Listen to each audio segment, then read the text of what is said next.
একটি প্রত্যন্ত মরুভূমির গ্রামে তরুণ আহমেদ তার বৃদ্ধ বাবা ইসমাইলের সঙ্গে একটি সাধারণ জীবনযাপন করত।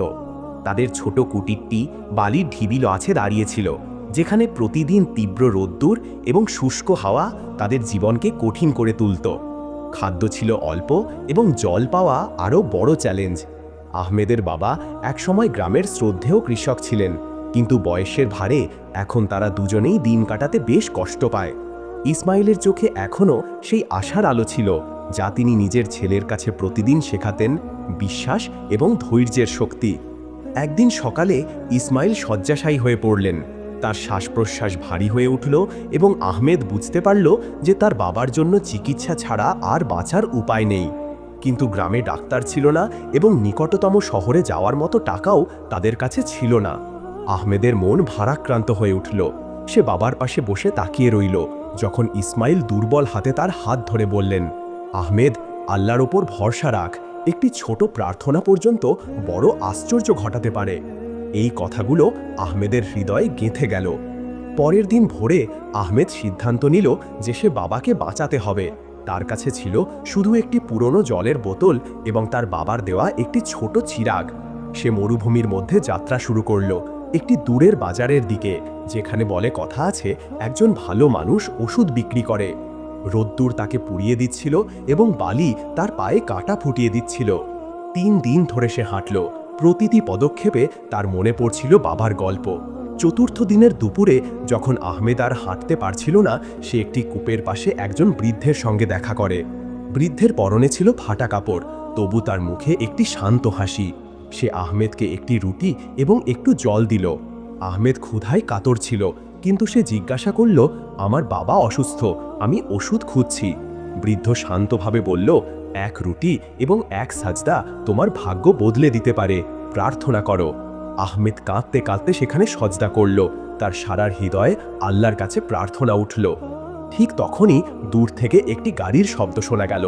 একজন পর্যটক, যিনি ডাক্তার ছিলেন, আহমেদের কাছে এসে বললেন, আমি তোমাকে দূর থেকে দেখেছি, তোমার চেহারায় কষ্টের ছাপ আছে। আহমেদ তার গল্প বলতেই ডাক্তার তাকে ওষুধ দিলেন এবং তার সঙ্গে গ্রামে ফিরে গেলেন। ইসমাইলের চিকিৎসা শুরু হলো এবং কয়েকদিনের মধ্যে তিনি পুনরুদ্ধার পেলেন। আহমেদের চোখে আনন্দের অশ্রু। সে বৃদ্ধের কথা মনে করল। একটি রুটি এবং একটি প্রার্থনাই তার জীবন বদলে দিয়েছিল। বছরগুলো পার হলে আহমেদ একজন কথক হয়ে উঠল। সে তার গল্প ভিডিওর মাধ্যমে শেয়ার করতে শুরু করল, যা তার চ্যানেল ইন্সপায়ার স্টোরিতে প্রকাশিত হলো। তার ভিডিও যেমন এক রুটি এক সাজদানে ভাগ্য বদলে দিল, লক্ষ লোকের হৃদয় স্পর্শ করল। সে শিখিয়ে দিল যে কঠিন সময়ে একটি ছোট দয়া এবং গভীর বিশ্বাস কতটা বড় পরিবর্তন আনতে পারে। আজও তার গল্পগুলো মরুভূমির বাতাসে প্রতিধ্বনিত হয়, একটি আশার সঙ্গীত হয়ে ওঠে। ইসমাইলের সুস্থ হওয়ার পর গ্রামে একটি নতুন আলো ফিরে এলো। আহমেদ তার বাবার সঙ্গে আবার কাজ শুরু করল। তারা ছোট ছোট ফসল লাগাতে শিখল এবং গ্রামের অন্যান্য পরিবারদের সাহায্য করতে লাগল। কিন্তু আহমেদের মনে সেই বৃদ্ধের কথাগুলো এখনও গভীরভাবে প্রভাব ফেলছিল। সে প্রতিদিন সকালে উঠে প্রার্থনা করত এবং তার মনের মধ্যে একটি ইচ্ছা জাগ্রত হলো। সে অন্যদেরও এই আশার গল্প শোনাতে চাইল। কয়েক মাস পর আহমেদ একটি পুরনো ক্যামেরা কিনল, যা একজন পরিত্যক্ত দোকান থেকে সস্তায় পাওয়া গিয়েছিল। সে তার বাবার গল্পগুলো রেকর্ড করতে শুরু করল, কিভাবে তারা দুর্ভিক্ষে বেঁচে গিয়েছিল, কিভাবে বিশ্বাস তাদের জীবন বদলে দিয়েছিল। প্রথমে তার ভিডিওগুলো শুধু তার গ্রামের লোকজন দেখত, কিন্তু ধীরে ধীরে সেগুলো দূরের গ্রামেও ছড়িয়ে পড়ল। একদিন একজন শহরের যুবক তার ভিডিও দেখে একটি মেসেজ পাঠালো, তোমার কথাগুলো আমাকে জীবনের লড়াই চালাতে শিখিয়েছে। এই প্রশংসা আহমেদের জন্য একটি নতুন শক্তি হলো।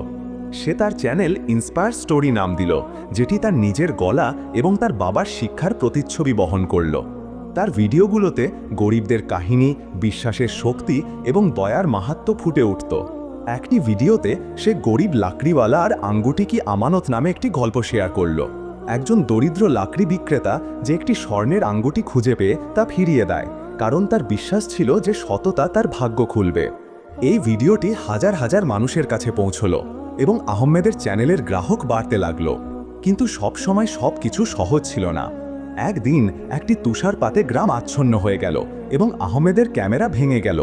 তার কাছে টাকা ছিল না নতুন ক্যামেরা কিনতে এবং সে হতাশ হয়ে পড়ল। ইসমাইল তাকে সান্ত্বনা দিয়ে বললেন, আহমেদ, তোর কথা মানুষের হৃদয়ে বেঁচে আছে, যন্ত্রের দরকার নেই, তুই তোর গলা দিয়ে গল্প বল। আহমেদ সাহস জোগালো এবং শুরু করলো লাইভ কথা বলা, গ্রামের মাঠে বাজারে যেখানে মানুষ জড়ো হতো। তার গল্পের জোরে মানুষের মধ্যে একটি বন্ধন গড়ে উঠল এবং তারা একে অপরের সাহায্য করতে লাগলো। কয়েক বছর পর একটি দাতব্য সংস্থা আহমেদের গল্প শুনে তার জন্য একটি নতুন ক্যামেরা দিল। আহমেদ আবার ভিডিও তৈরি শুরু করলো এবং তার প্রথম নতুন ভিডিও ছিল গরিব চারবাহেকা আল্লাপে ইয়াকিনি সাল, একজন গরিব গোয়াল যে তার গরু হারিয়ে ফেলে কিন্তু বিশ্বাসে ডেকে তাকে ফিরে পায়। এই ভিডিওটি ভাইরাল হয়ে গেল এবং আহমেদের চ্যানেল 9.34 হাজার গ্রাহক পেরিয়ে গেল। আজ আহমেদ তার বাবার সঙ্গে বসে প্রতিদিন নতুন গল্প ভাবে। তার ভিডিওগুলো মরুভূমির সীমানা পেরিয়ে বিশ্বের বিভিন্ন প্রান্তে পৌঁছেছে। সে শিখিয়ে দিয়েছে যে জীবনে কঠিনাই আসবে, কিন্তু বিশ্বাস, দয়া এবং একটি ছোট আশা সব কিছু বদলে দিতে পারে। তার গল্প এখনও বাতাসে বয়ে চলে, একটি আশার সঙ্গীত হয়ে মানুষের হৃদয় বেঁচে আছে।